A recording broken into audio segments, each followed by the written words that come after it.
some opportunity to say a few words about your influence and effect on the Wilson family.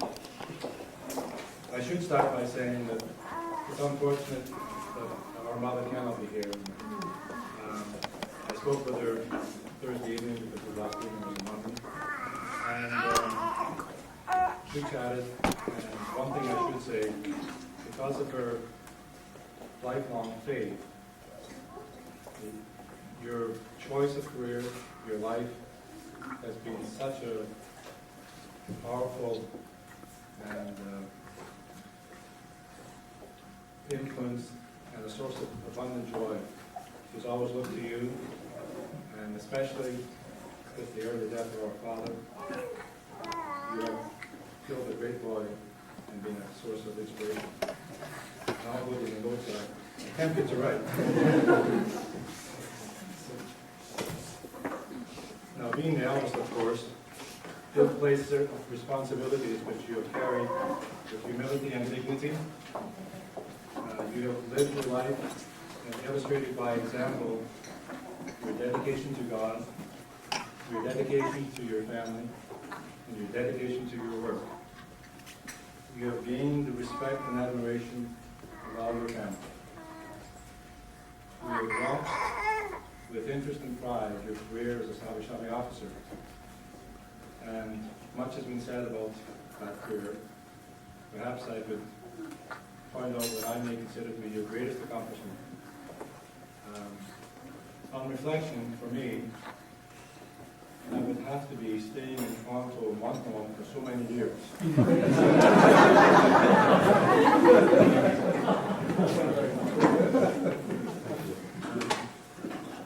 I'm glad some laughed. I was worried, but there's a good crowd.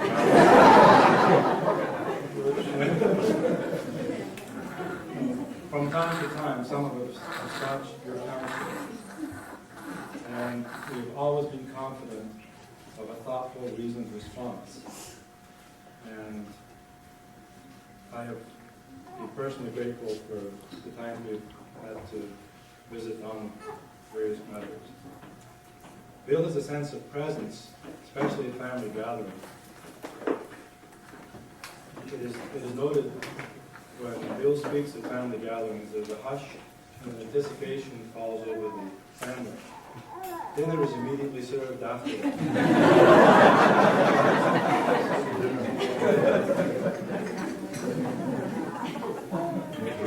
There's another saying which I'm reminded of, used in opposite situations to today, that you can often pick your friends, but you can't pick your relatives.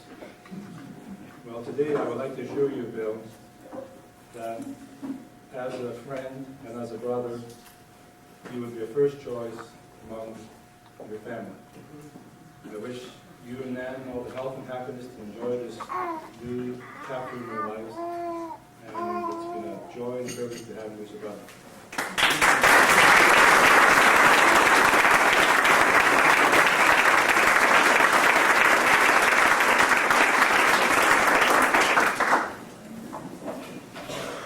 If you were charmed by that wedding photograph just taken earlier by the cake, then you'll also be charmed by this letter. This is from the best man of the wedding, Bill and Nan.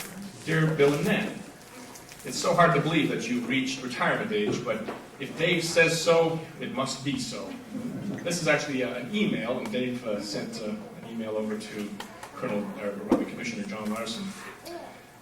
Frida and I want to send our warmest wishes for the occasion that marks your retirement. Many of our friends say that retirement has proved the best appointment ever. Trouble is, I don't know whether it's the truth they are speaking or just a happy form of words.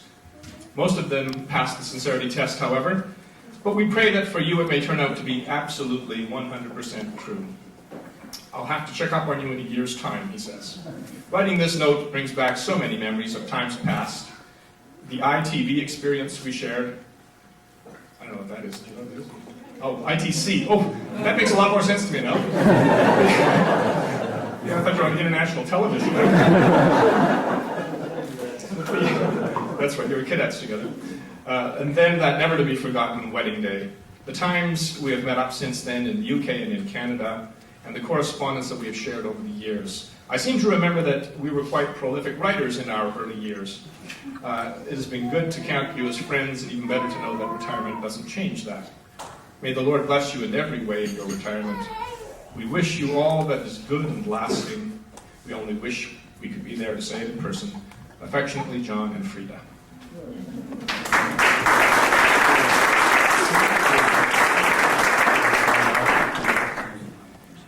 And now, although most of Nan's family is over in the UK, she does have a little bit of family here. A sister, we could call her, in the form of Mrs. Pirrell. Where is she hiding now? The car of Picton. And Nan and Bill came just a short time later, a young couple from newly arrived from England. And the Mid-Ontario Division was a happy place to serve in those days. Colonel Simister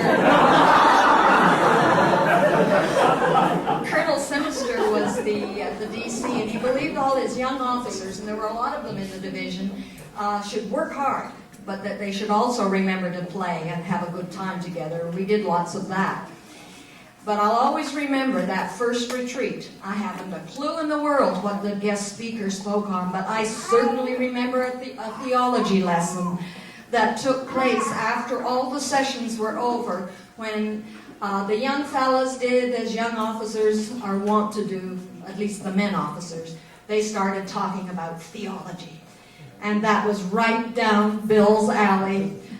Fresh from England and their so-called liberal theology, Bill jumped in with both feet, unaware that there was at that time a groundswell of much more fundamental conservatism amongst a fair number of the officers in that division. Boom. Bill was into it, egged on by the Len Pirros, the Jim Johnsons, and the Don Ritsons of that day. Bill, what's a hockey thing? Stick handle, that's it. His way through the minefield. But it was Nan. I wish you could have seen her, standing, looking in the door, and saying, "Oh, Bill, what are you getting us into?" I think it was at that point, that was the beginning point of realizing just how important Nan, Bill was to you. This has been a wondrous relationship to behold. They've been a close-knit couple. They've been a growing couple. Their relationship has grown and blossomed. And in all of the things that they've learned to do together, to blend their personalities, they have done so that the Lord that they serve might find predominance in their life. My next memory of Nan is at Homely Camp. We were all young officers and we all arrived at camp absolutely exhausted. We all had young children at home, and somehow we don't do as well as the officers of today. We didn't have the help from our husbands that Isabel seems to have.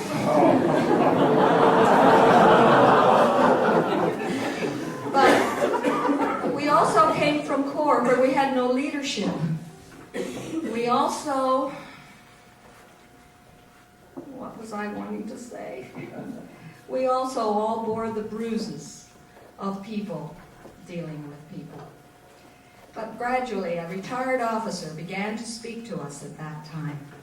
And she led us on a journey to a rock that was higher than I was, or that we were. Do you remember that, man? And as she led us in peeling away all the worries, the concerns, the hurts, the cynicisms, we were freed and were able to see that this was God's path that we were on, and that He would bring those to us that we were to help along the way, but He would also bring those to walk with us and to help us. And certainly Nan has been that for me in these last years, especially in these last 10 years. I think it was at that point that I became very aware of the lovely transparency that was Nan's, and of her desire to serve her Lord. And I think her prayer in those days was, Lord, please help me to be better than I know myself to be. Help me to become the woman you want me to be. Our appointments changed, but while our children were young, there was always Jackson's Point. And cottage number 10 was the focal point, wasn't it? For rook games, for long conversations, and for just hanging around. But I think it was here that I became aware of Nan as mother. And Isabel, it was fun seeing you up there standing beside your mother today, because you look so much like her, and you did even as a little girl. And Paul, your lovely curly hair, blonde.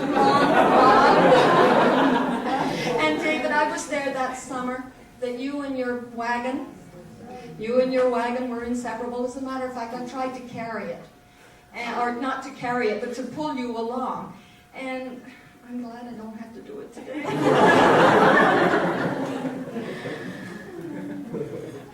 Your mother had a strong influence in your home. She provided for you a safe place in which you could grow and develop. And how proud she has been of you, every one of you, of the choices you have made in life to serve the Lord, your career choices, your choice in loved ones that you've brought into the family, and how I've been able to watch her accept you, but more than that, grow to love you. And it's been wonderful. And then the grandchildren, oh my. Lynn, you're the oldest. You've known longer than any of the others just how important you are to Nana. Sarah, you're brand new. You're just a baby. I just got to have a chance to hold you. And what a beautiful little lady you are. And you're going to discover, because Nana's going to have more time to hold you in her arms, and you're going to discover what all the others have discovered down through the years. Just how much your mom, Nana, Grandma loves you. And I have a feeling that as Nan holds the newest and all of you in her arms, there may be a time when she sings to you, and she sings to you of the love of Jesus, because I think she wants for you all to love the Lord as she has always loved the Lord. But not only is Nan a loving woman, a spiritual woman, or a strong woman, she has gained for herself down through the years a certain amount of wisdom. The time came, Nan started taking courses. And you know, she did really well. She liked it. And as a matter of fact, some of you may not realize, but she's on her way to getting her degree. A little way, but you know, she's going to have lots of time in retirement to do just that. But knowledge for knowledge's sake is not truly wisdom. It only becomes wisdom when knowledge is reflected upon. And Nan did this in her very practical way. She took what she learned, she made it hers, and then she went out and shared it with the people that she came into contact with. Her people in the Corps, her people at the college, where she talked about teaching Philippians. But she first started teaching typing.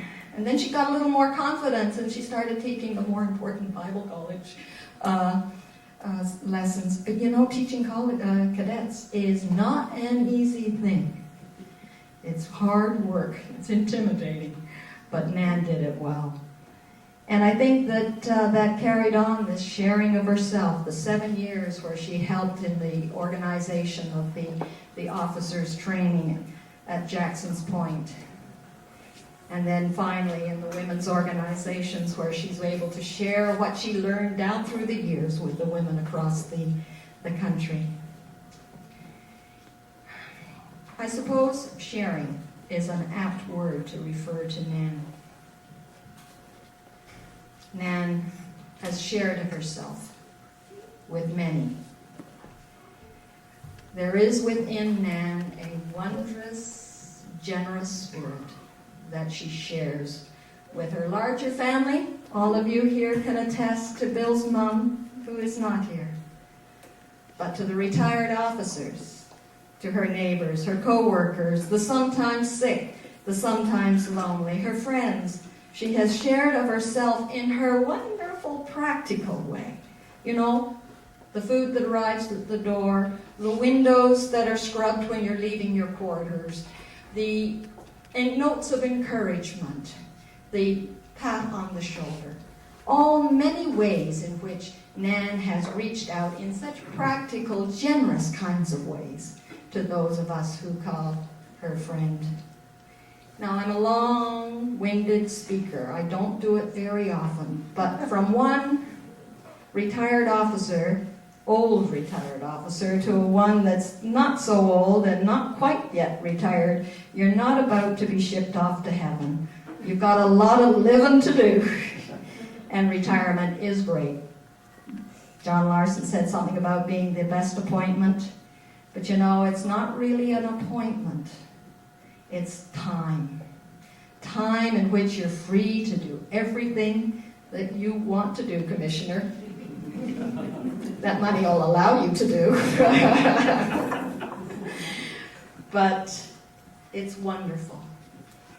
And while in the midst of the luxuriating of being able to get up in the morning and to have that extra cup of coffee, to take times to have your devotions now, there will come that moment when you'll wake up and you'll say, what next?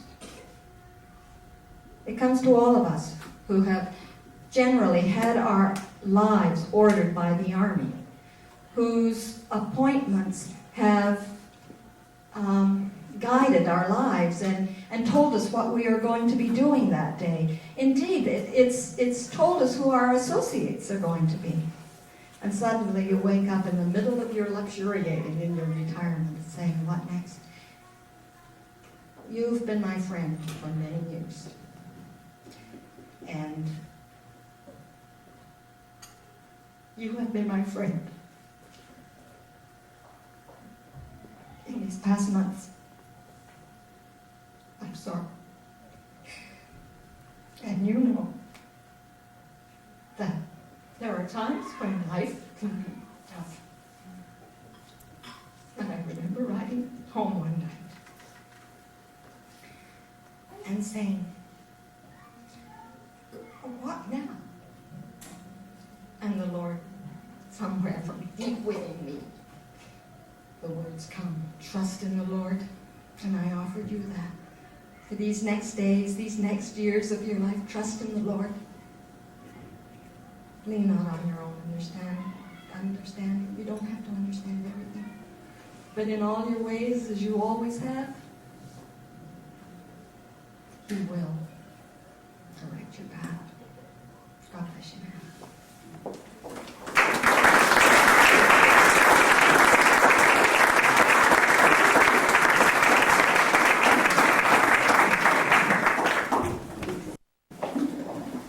Thank you, Carol.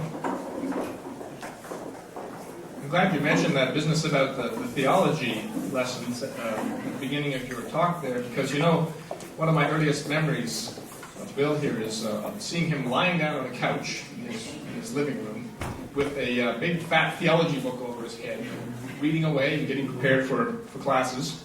And through the years he shared some of his material with me, and I was going through some of that, and I found a little piece that he'd written that I thought you might enjoy, and just sort of an example of his exegetical workmanship. It's based on the song Hokey Pokey. You put your right foot in.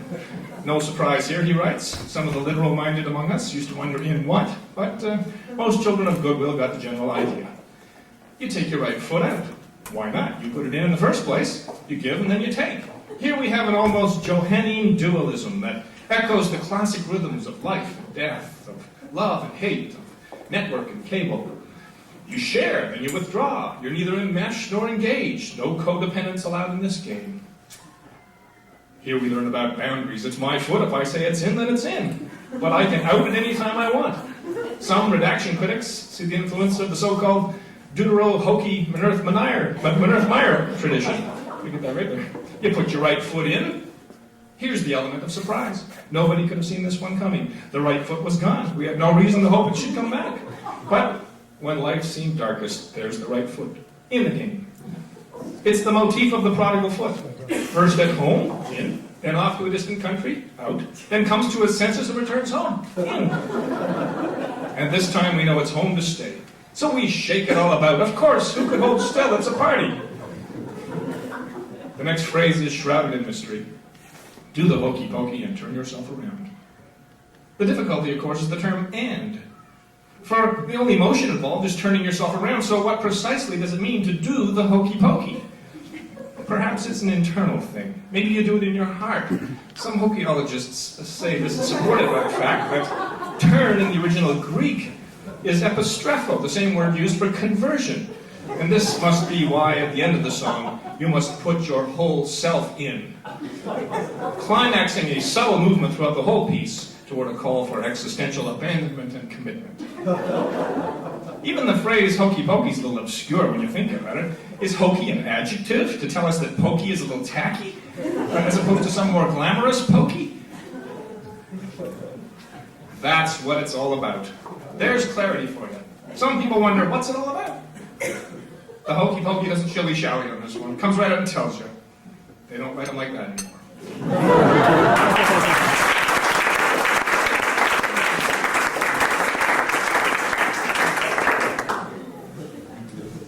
Now, Daisy came up to me and kind of whispered and said, who is that elderly couple at the table? And as discreetly as I could, I said, Daisy, that's the commissioner, Mrs. Carter.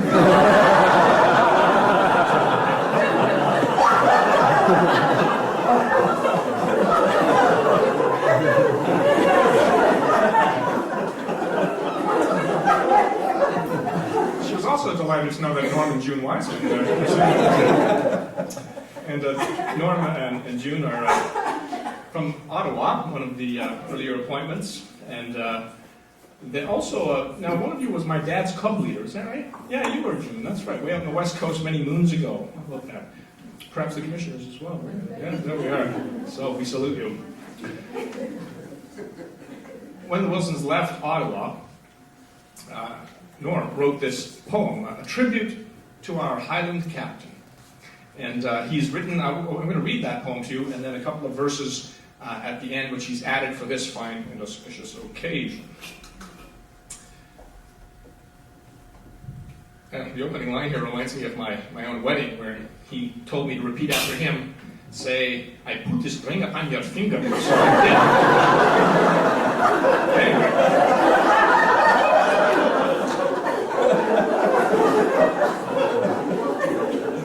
Scots wha hae been Highland bred cannot soon their accent shed. Somewhere we have heard it said, Captain's one of these.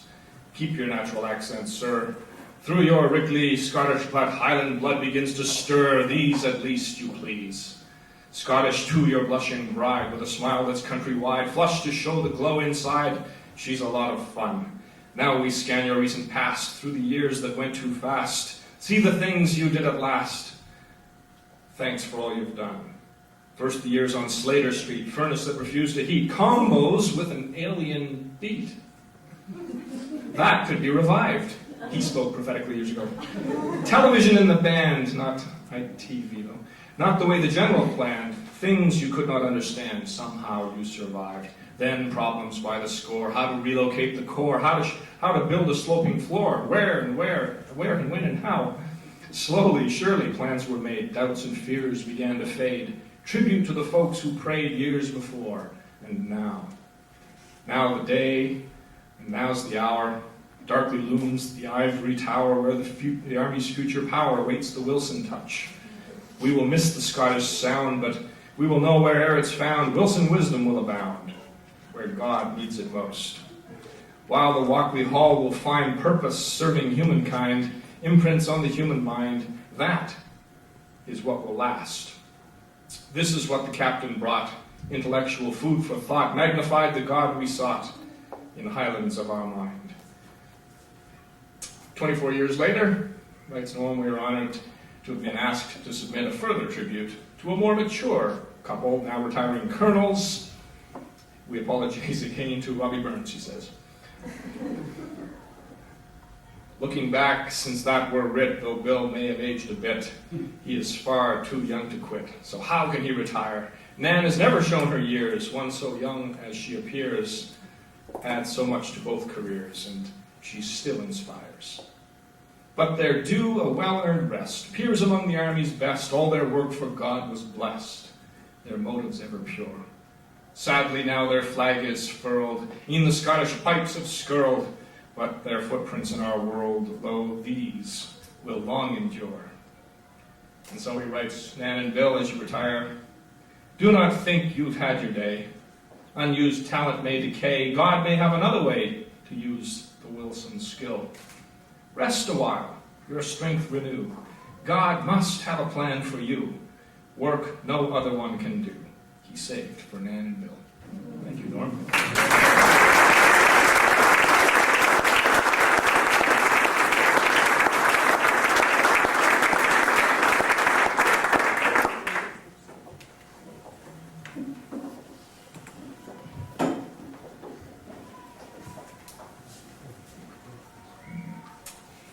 To everything there is a season and a purpose to everything under heaven. I got that wrong now. I had verse in one line. A very special verse, and one which a friend of ours had cross-stitched and we hung on our dining room wall at home to remind me that all of our life is under God's sovereign care, no matter what season of life that we're in. And that has come to mean a great deal to me over the last several years as we've become officers ourselves and young children, and now moving on beyond that to sort of that middle time in life. That God is with us at every season. And Mom and Dad, as this season you're entering into is retirement, we know and we trust that God will bless you. And Paul and David and I, speaking on their behalf this day, thank you very much for giving us a secure home environment where we knew that we were loved and that we were important. And something of seeing how you tried to achieve with us over the years. That's a continual challenge and one which inspires us in our lives. And as I reflect on the kids and the ages that they're at and think in my own time and my memories of that age, it's always interesting to me to see where we were. At this point, we were in our last year at Ottawa Citadel in terms of our years and our children's years. So that's kind of appropriate to hear that poem once again and to reflect on God's goodness during that time and now. And we do want to thank you for that home environment which we can draw on in our own lives, and the lives of our children benefit as well from that. I found a reading which I'd like to share with you right now, and it's called The Best Is Yet to Come. It's written by Benjamin Jowett. I don't know if you've heard of him or not. Though I am growing old, I maintain that the best part is yet to come. The time when one may see things more dispassionately and know oneself and others more truly, and perhaps be able to do more, and in religion rest centered in a few simple truths. I do not want to ignore the other side, that one will not be able to see so well, or walk so far, or read so much.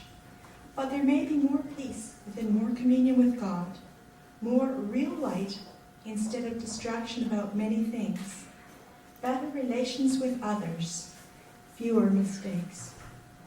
I want to say on behalf of Paul and David that we love you very much, we are proud of you, and we pray that the best is yet to come in your time.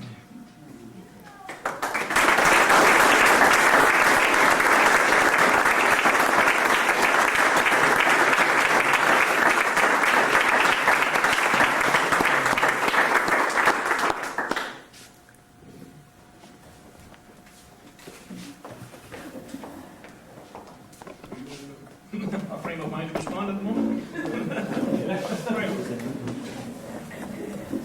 Let me elaborate briefly on what I said upstairs. I was very time conscious upstairs, and I will be equally time conscious at this moment.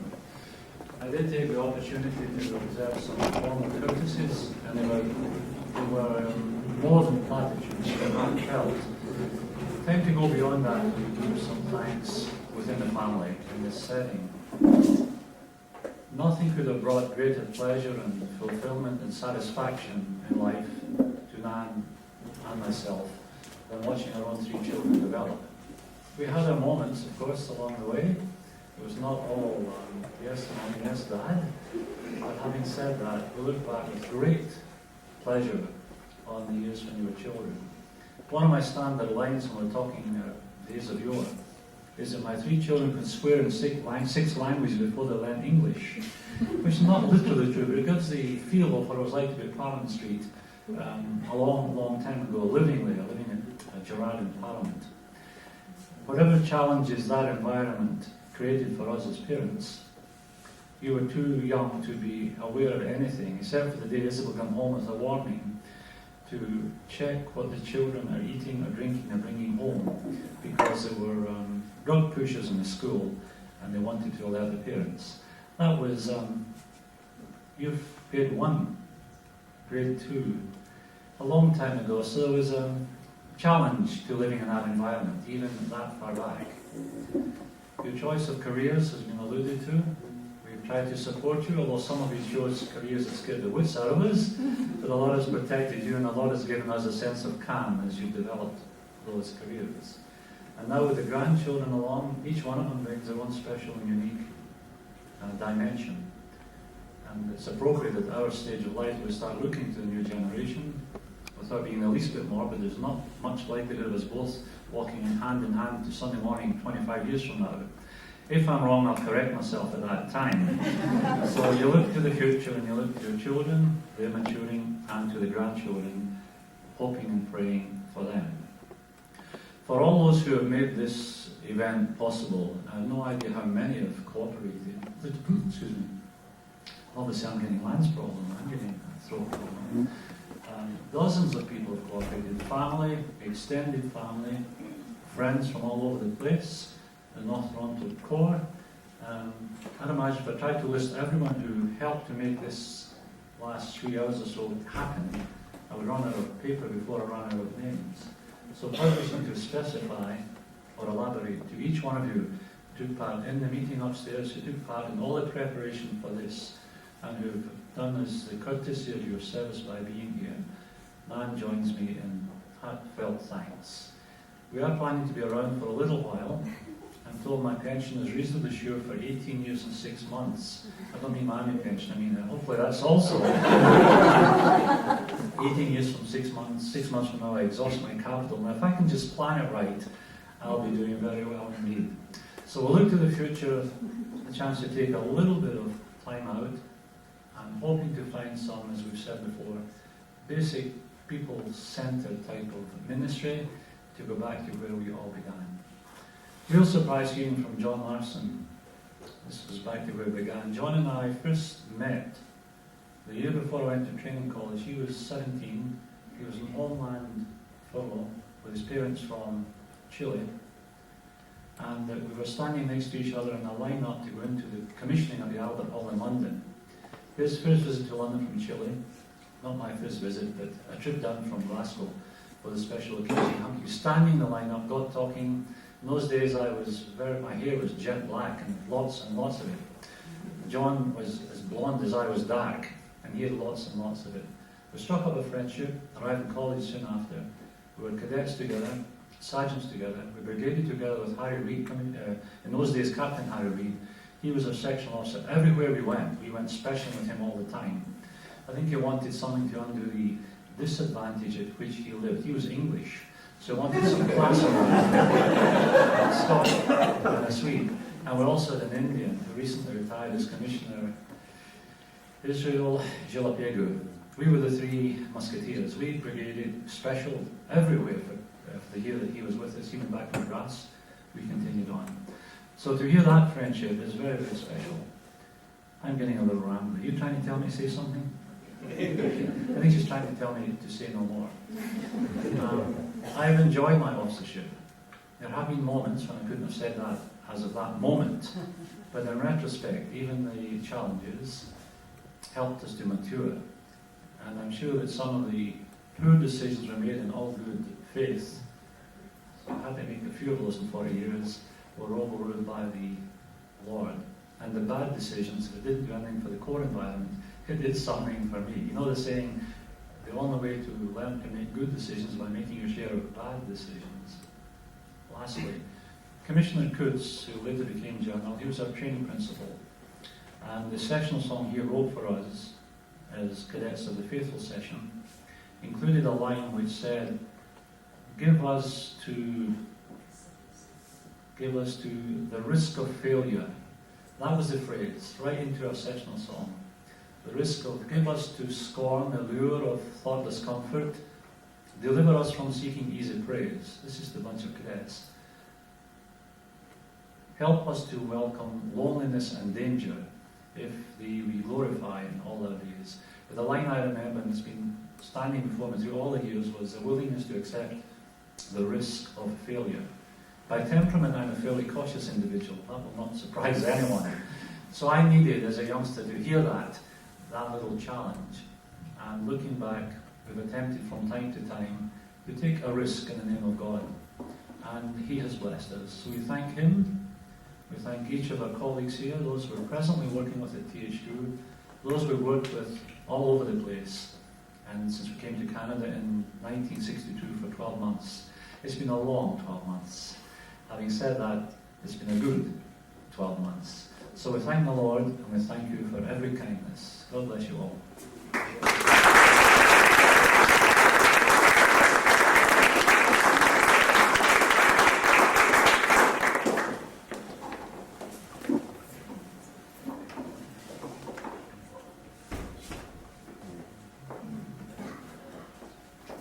Well, on behalf of my mom and dad, I would like to say a very special thank you to the ladies that made this all happen and the meal that you've enjoyed. It was spearheaded by Flo Sharples, and Carol Piro was alongside, and many other willing hands. We really appreciate what you've done. It has meant a great deal to each and every one of us this day. We'd just like to thank you just now.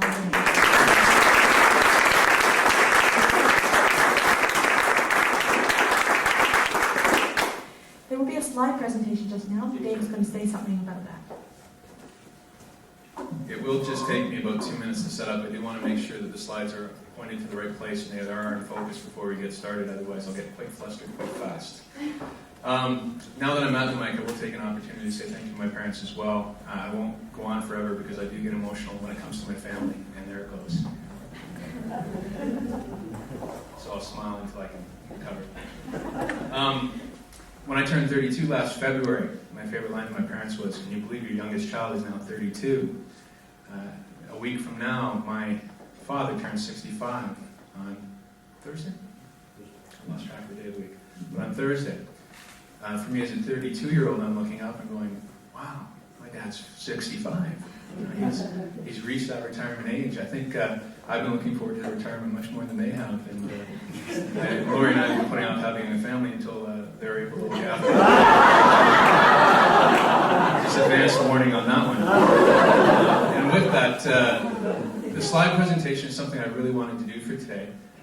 With some luck, it'll come off, and you'll see the music end at the right time with the last slide. If it doesn't, oh well, I've gotten off somehow. But the music that I put to this is stuff that both Lori and I like. And the last song is a song by Ray Boltz.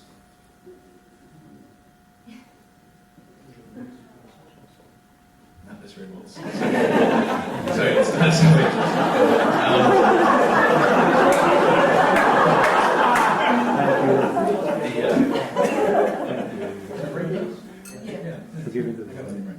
Happens to be two, more than two, I'm sure. But it's called Thank You, and the song, if you can, while you're watching the slides, listen to the words. It expresses thank you for those that are here and for those that are unable to be here as well. And it'll just take me 2 minutes to get it set up, and then we'll get started.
recollection of memories that are speaking to his family, but to also those of us who are your friends. I invite you to stand for our closing prayer.